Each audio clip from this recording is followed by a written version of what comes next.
Welcome back, everybody, to our Midwestern Dynasty, where we have finally gotten our first commits of this recruiting cycle. It is the big right tackle out of Missouri, John Good, who is our #1 overall player that we had on our board. He is 6'7", 299, with great athleticism for a player of his size, has 90 strength, 75 run block, and 74 pass block. Don't be surprised if he ends up being a starter for us right away as a true freshman next year. We are about to begin a hellish stretch of 6 straight road conference games. And remember, we are one of just 2 teams in Conference USA that only play in 7 conference games. Everybody else, besides us in Western Kentucky, has 8 conference games. So that means that every conference game is just going to be more important for us than it is for just about everybody else in Conference USA. If we want to have any chance of making the conference championship game, you can't really afford to lose too many games when you just play less than everybody else. The Panthers are who we are taking on in our first conference game of the year. We did beat them last season, 31-27. A throwaway that came down until the final drive, where our defense actually got a stop for once. Now, the Panthers have a really good defensive line, especially in the middle, and our offensive line, it has had its struggles this year. Mainly 2 guys, Jerome McMullen and Brian Ramirez, have not been very good. So we'll need our offensive line to play well, going up against a tough front. They also have some good cornerbacks, and our receiving room has not been lighting the world on fire. Outside of Nick Shields, that is. He's been pretty good for a true freshman. Look at the Panthers' offense. They're probably going to be throwing the ball quite a bit. They have a solid quarterback in Keyone Jenkins, who doesn't turn the ball over. They go 5 deep at wide receiver. Ross Fornetti, maybe their 5th overall wide receiver, but he leads them in yards, and we know he's a good player. He made some tough catches against us last season. Our defense this year, it has allowed 25.2 points per game over the first 5 games of the year, and we only have 9 sacks through the first 5 games. That is not good enough. We need our pass rush to get going. I know we got a good game out of DeMarcus Perkins against FCS Northwest, but that was against lesser competition. We need him to showcase his abilities here against a better team in FIU, and hopefully start off conference play the right way. The Panthers are going to open the game on offense with a run. That is Shamari Lawrence running through a hole that you or I could have ran through. He'll pick up 17 yards to get the first down easily. Here in the rain, the Panthers are going to run the ball again with Lawrence. He runs over Josh Wood and is brought down from behind, but not before he has another first down. At the 39 of Midwestern, it's 3rd and 9. Jenkins throwing to his left. He's going to hook up with a fellow junior and Juju Lewis for the first down up at the 26 to keep this drive going. So the Panthers not struggling much against our defense on this opening drive. They're going to connect on another pass, this time deeper down the field, and make it goal to go. Kyle McNeil is brought down to 5. 2nd down. A read option, and Jenkins made the wrong read. He's going to be swarmed in the backfield by a few Owls, losing 4 yards. 3rd down. From the 9, they'll run another read option, and this time Jenkins is able to get to the edge and walk into the end zone untouched. A very impressive drive put together by the Panthers to start this game. We'll see if this Midwestern offense can match the FIU offense and score a touchdown in their opening drive. Here is Russell Moore making a tough catch in traffic for a fresh set of downs. Joey Hammer heading across the formation. Going to be a toss that way. Jordan Bryant is going to follow his blocking, get the first down, and be wrapped up and tackled at the 45. With that run, he's up to 300 yards exactly on the ground this season. Bryant's inside. He is going to make a man miss and nearly break this one off for a long touchdown, but he is tackled down at the 32. Willie Wise in the game on 2nd down. It's a fake to him. Fry is going to take a couple of shots and have the ball come out, but Willie Wise dives on it, so we get to keep possession. Forrest Fry absolutely feeling it after taking those couple of big hits, but he is going to remain in the game. On 3rd and 20, a check down to Joey Hammer. He's going to turn upfield, run a man over, and get the first down. I'm pretty sure that was just a check down to get back into field goal range, but Joey Hammer instead turns it into a big gain and gets the job done, getting a first down. Avery Sizer off left tackle. He is tackled from behind at the 4, making it goal to go for Midwestern. Still at the 4 on 2nd down. The first quarter winding down. Here is Sizer from fullback. Trying to get in, but he will not. He's up to the 2. On the 2nd quarter, Sizer trying the right side, and he'll be turned away again. Going down at the line of scrimmage, making it 4th and goal. But Midwestern will leave their offense out there. Going forward on 4th and goal. The play clock getting low. The snap is off in time. Fry to the end zone. It is incomplete. Nick Shields couldn't make the catch. The throw was a split second late, so we end up turning it over on downs. Maybe we could force a safety. Here is Rocky Beers met at the goal line, and they're going to say he got out somehow. Yes, his name is Rocky Beers, by the way. A great name. And he is a tight end for FIU. The Panthers do right on 3rd and 12 from their own 1 and pick up a couple of yards to at least give their punter some breathing room. But we force a quick 3 and out and have great starting field position at a 42 of FIU. Fry to his left. It is going to be caught by CJ Carter. A great throw and a good catch as this just outside the red zone. Bryant following Shad Green. He's going to get the first down and make his way up to the 10. They get it pretty much goal to go again. Now back at the 12. It's 2nd down. Fry lobbing this one to a spot in the end zone, and Devin Glover is going to run under it, make the catch, and he's got his 3rd receiving touchdown this season. And Midwestern is able to tie this game up at 7. We are already about midway through the 2nd quarter. FIU on 3rd and 2 is going to run the speed option, and it will not get the job done. Our defense is able to hold strong, and they will force a quick 3 and out. Midwestern in danger of going 3 and out as well. It's 3rd and 10. Ryan with a clean pocket. He's going to throw to his left for Nick Shields, and he's going to drop it. The rain is no excuse. You got to make that play. You were wide open. So we do end up going 3 and out as well. FIU across midfield on 3rd and 9. They're going to run it with Lawrence, and he'll get the first down, getting him over 50 yards on the ground in the first half. At the 33 with about 4 minutes to go in the half. Here is Lawrence to his right. He's going to be ripped to the ground by Milton Hampton on the line of scrimmage. The senior backup edge rusher makes a solid play. 3rd and 11, and down goes Jenkins. He's going to be sacked by Moore and Varner, our backup interior defensive lineman, and that knocks FIU out of field goal range. So still tied at 7 with 3 minutes to go in the half. Fry takes a shot deep down the field. It is caught by Devin Glover, who makes a great catch on the sideline, somehow getting his feet down in bounds. Across midfield with 2 minutes to go in the half. Bryant trying to get to the edge, and he's able to turn the corner, and he'll be shoved out of bounds at the 29 with another big gain. Carter running in motion on 1st and 10. Fry dropping way back, and this is a complete disaster. We dropped way too far back and end up losing 12 yards on a sack. So 2nd and 22 with 1:20 to go in the half. Fry retreating again. He's going to lob deep down the middle of the field, and this play is even worse. It's a turnover. Fry throws it right to a defensive back to get picked off. That is Shamir Sterling, a freshman getting his first interception of his career. So FIU looking to take the lead late in the first half. Jenkins throwing to his right. It is nearly intercepted right back. LaMarcus Pettigrew, you got to make that play. So a lucky break for FIU. Here's a pass over the middle. That's going to be dropped in perfectly over the top of Andre Quay, who dropped back into coverage. That was Fournette, the waiting receiver for the Panthers, making the catch. Jenkins to his left. It is jumped in. It should have been picked again. Ben Edmonds, who has a pick 6 already this year, should have had that one.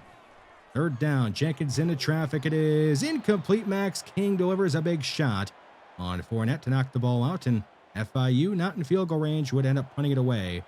So at halftime, it was all tied at 7, and we're now in the 3rd quarter, and Midwestern is not having a good start to the second half on offense. A bad play, and it's going to be a holding call against Brian Ramirez to move us back a bit. 3rd and 14, Midwestern in danger of going 3 and out. Again, a check down to Jordan Bryant. He's able to turn upfield, and another check down is going to turn into a first down. You got to love that. Anytime you can turn a short, safe pass into a big play, they'll take it.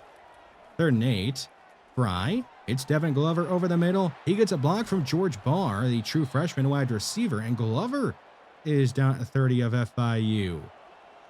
George Barr heading in motion. Fry back to throw. He's going to lob down the field into double coverage, and George Barr, he's going to make the grab, and they're going to roll him out of bounds at the 1, nearly his first touchdown of his career, but he makes a goal to go. 1st and goal, FIU trying to get a stop, and they can't get another goal line stop. Avery Sizer punches it in from a yard out, as Midwestern doesn't even bother messing around. They'll just score the touchdown and take the lead. 14-7 in the third quarter. It's 3rd and 5, and Lawrence is going to run into Max King, who makes a nice one-on-one tackle, and FIU goes 3 and out again. So this Midwestern defense, it's been playing really well. The offense looking to extend the lead. Fry buying some time, and Jason Toon is going to box out the cornerback that was on him and make the catch for a first down. At the 37, a quick pass left side. Joey Hammer with room to run. He's going to try to hurdle a man, and that is going to luckily not end up in a fumble or an injury. He does get the first down just outside the red zone. Fry. It's Nick Shields who makes the catch this time, and he is down at the 1. Another near touchdown pass for Forrest Fry. He's going to wind up on second and goal. Hand it off to Avery Sizer, who punches it in for his 2nd touchdown of this game and his 5th overall touchdown of his freshman season. So Midwestern up 21-7 late in the third quarter. Here as Patterson is dropped in the backfield. DeMarcus Perkins is able to set the edge. So FIU trying to run the ball, but our defense doing a good job in this second half. 3rd down, a deep ball is underthrown and intercepted. Ben Edmonds, the true freshman, is going to turn around and avoid a couple of FIU offensive players and dive in for the pick 6. A 40-yard pick 6 for Ben Edmonds, his 3rd interception of his freshman season, and 2nd pick 6 of the freshman season for him. So down 28-7, FIU, they have nothing to lose. They're going to connect on a deep ball over the middle of the field. Eric Rivers, the senior wide receiver, is down near midfield. The third quarter winding down. Jenkins looking to throw after a play action fake, and it's a complete disaster. A lot of Midwestern defenders are there all over him, and it's going to be a team sack, I would call it. The third quarter nearing its end. FIU is going to go with the screen on 3rd and 10. Patterson is going to shed a couple of defenders, and Washington will eventually bring him down a couple of yards short of a first. 4th and 2 to start the fourth quarter. FIU going for it down by 3 scores. Midwestern trying to get off the field, but they're going to give up a big play instead. Patterson on the speed option. He got left all alone, and it's a letdown from the Dallas defense that has really played a great game up until this point. Jenkins is going to be picked off again. Wyatt Van Horn, the leader for this Midwestern defense, is over the middle of the field making the play and getting this defense off the field. So the Horned Owls have a chance to extend their lead, already up by 21, and in the process, probably kill some clock. Avery Sizer, he gets a block from Jordan Bryant and cuts inside, getting a first down. It's nice to see Avery Sizer and Jordan Bryant both on the field at the same time. They're both good players. They just both so happen to play the same position. So anytime that we can get them both on the field and they can make plays and help each other out in the process, it's a great thing. At the 40 of FIU, here is Bryant getting destroyed in the backfield thanks to Jarrell McMullen getting pushed back into his lap by Marquez Tatum. We know that McMullen has had his struggles this season, and he's going to struggle again, giving up some pressure and eventually the sack. Marquez Tatum makes back-to-back plays, getting the better of Jarrell McMullen, and that ends our drive. But we did kill some clock, and FIU is now going to have to score in a hurry, and they'll get a big play up the seam. That was Juju Lewis making the catch in between a couple of freshmen in Pettigrew and Wood. Out 36 after a false start. It's Jenkins moving to his left, and he's going to move right into the arms of Milton Hampton, who has had a solid game off the bench. The senior edge rusher gets the sack. It's a loss of 10. A second at 25. Jenkins with enough time to get a throw off, and a man is wide open. Ross Fournette. He's going to race all the way into the end zone. A breakdown by the secondary of Midwestern, and FIU is going to cut the lead in half, make it at 28-14. FIU did not kick the onside, and instead they just kicked it off regularly. And Midwestern now has a chance to run this one out if they can pick up a couple of first downs. They'll get one here as Avery Sizer's up to the 43. Now 3rd and 13 with 2 minutes to go. Fry is going to throw it.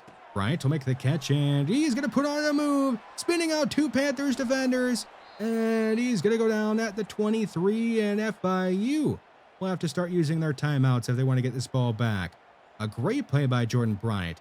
Looked like me trying to make a user tackle out there is what he did to those 2 FIU defenders. 3rd and 4 at the 18. Here is Sizer left side. He is unable to get the first down, but he doesn't at least lose any yards on the play, and we are able to wind the clock down to about a minute to go. We bring on Steven Spears to kick the field goal, and he'll make it and make this a 3-score game. Down 31-14, FIU in desperation mode. Here is a sack for Eric Lamb, the freshman edge rusher, finally making a play in the backfield. He'll get the sack and make it 4th and 17. FIU hurrying things up as they are running out of time, and Jenkins will not get the throw off. He's going to be strip sacked by Andre Okoye, and that is going to end the game, as our 2 freshmen are able to get back-to-back sacks and end the game, and the defense did a great job for most of this game. We end up winning 31-14 and are 1-0 in conference play. Player of the game, it is Avery Sizer, apparently, who had 2 touchdowns. He had a solid game. I don't know if I would have gone with him, but he was pretty good. This is the best that our defense has looked in not just this season, but the entire dynasty up until this point, I would say. We were able to get to their quarterback, Kewan Jenkins, quite a few times, put a lot of pressure on him, forced him to make a couple of mistakes. We picked him off 2 times and had a pick 6 from Ben Edmonds and only gave up 14 points. So really the defense, they were amazing. The offense wasn't great in the first half. We only scored 7 points. I threw a really bad interception that I should have just taken a sack or thrown the ball away on. Terrell McMullen, he struggled. But the offense, it did find a bit of rhythm, especially in the third quarter. And we were able to do enough on that side of the ball in combination with what we did on defense. Didn't really have to do a ton, but we did enough. Milton Hampton, how about him off the bench? 4 TFLs, 3 tackles, and a sack, and he ended up earning CUSA Defensive Player of the Week for Week 8. Reggie Hambrick had a few upgrades after the game. We ended up spending one of those upgrades to make it so we can have our actions have a bigger impact on quarterbacks, and the other is so that we could scout kickers and punters quicker. We're probably not going to be touching that anymore, but I did want to at least make it so we could scout them quicker. So our future at cornerback is not exactly the greatest. We do have one player to be excited about, and that is Ben Edmonds, who has 3 interceptions, which ties him for the lead in Conference USA. And he has a high development trait at star. But besides him, we only have 2 cornerbacks on the roster for next year as of right now. LaMarcus Pettigrew is one of them, and Lamar Taylor is the other. He'll be a senior. So we have to bring in a few cornerbacks in this recruiting cycle. We are going after, right now, 4 of them. Have a scholarship offered to 5 of them. Reggie Boss is the top one we're going after. Ole Miss is unfortunately going after him now. They have offered a scholarship and look to be gaining ground quickly. Our backup plan for a 4th cornerback is Jimmy Darby, a JUCO sophomore who has 75 zone and looks pretty solid. Right now there is nobody going after him, and we need to at least bring in, I would say, 3 or 4 cornerbacks to have a chance to be able to redshirt a couple of them and have enough depth in that room. Wide receiver is another group that I'm not exactly 100% thrilled about our future outlook at. Nick Shields, he's been good and he's really fast and he's starting for us right now. Terrence Miles will be a senior. George Barr will be a sophomore. Roberto Suarez will be a freshman because he's redshirted. I think we have some okay players, but no elite talents in that room. We are targeting a few players that could be pretty good. Devin Gentry is the top one that we're going after. But one that we have found that we're going to be going after more here soon is Sam Genus, a 6'2 wide receiver who's got 92 speed and 96 excel. Nobody's going after him, and we already have a scholarship offered to him and are picking up quite a bit of steam in that race. Mike Ezeki, an update on him. We have pulled away a little bit from Minnesota, as we do have the max amount of points that we can put into him. Hopefully we can get him. The recruit we're closest to being able to bring in next, after we did get John Good to commit to us earlier in the episode, is Quinston Smith, a center who is listed as an athlete, and that is pretty fair because he's got 73 speed, has 90 strength, and he could be a starter for us right away next season. What about the rest of this season, though, at center?